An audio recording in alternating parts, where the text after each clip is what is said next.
Bonjour à tous et bienvenue. Votre réussite scolaire vous embarque aujourd'hui pour un voyage dans le temps afin de remonter aux origines de l'école laïque.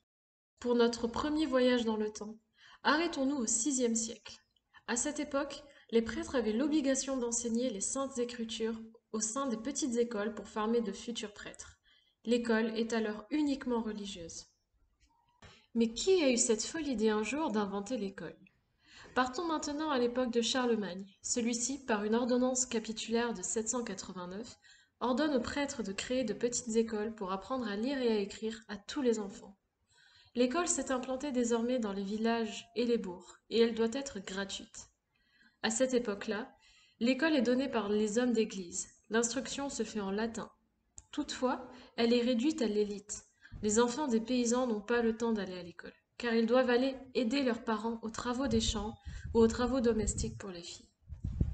Continuons notre voyage au XIIe siècle. C'est l'époque des toutes premières universités. Mais attention, elles ne sont pas ouvertes à tous. Si vous n'êtes pas un garçon, si vous n'êtes pas issu de famille noble ou de la haute bourgeoisie, si vous n'avez pas les moyens de subvenir aux frais de scolarité, l'université et les études ne sont donc pas faites pour vous. Ainsi, jusqu'au XIXe siècle, l'école était réservée aux garçons, à la noblesse, à la bourgeoisie riche, donc à l'élite de la société.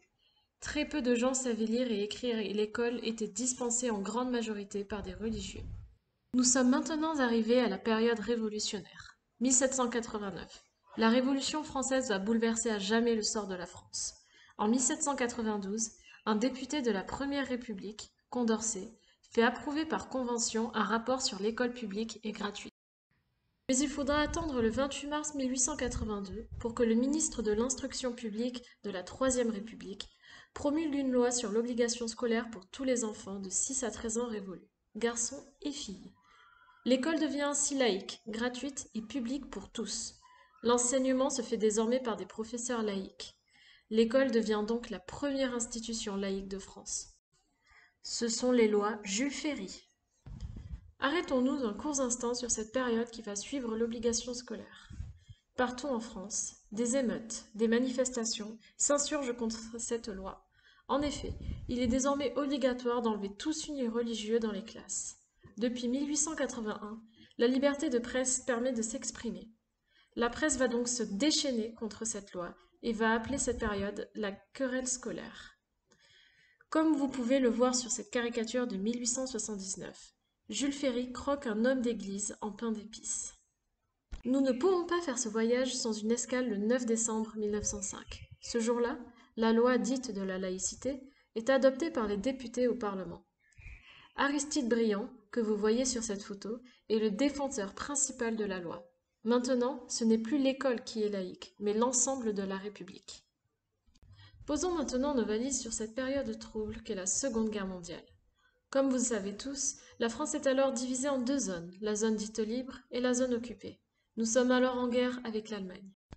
En zone dite libre, le maréchal Pétain accorde dès le 3 octobre 1940 le droit d'enseigner aux écoles catholiques. Et en 1941, il leur accorde à nouveau des subventions. L'école laïque est donc en danger. Ces mesures sont supprimées à la Libération en 1945. Terminons notre voyage sous la Ve République. En 1959, Michel Deprez, Premier ministre et ministre de l'Éducation nationale, fait adopter une nouvelle loi le 29 décembre.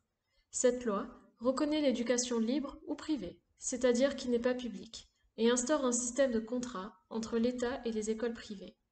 Les écoles privées doivent, si elles le veulent, être sous contrat, et donc reconnues par l'État.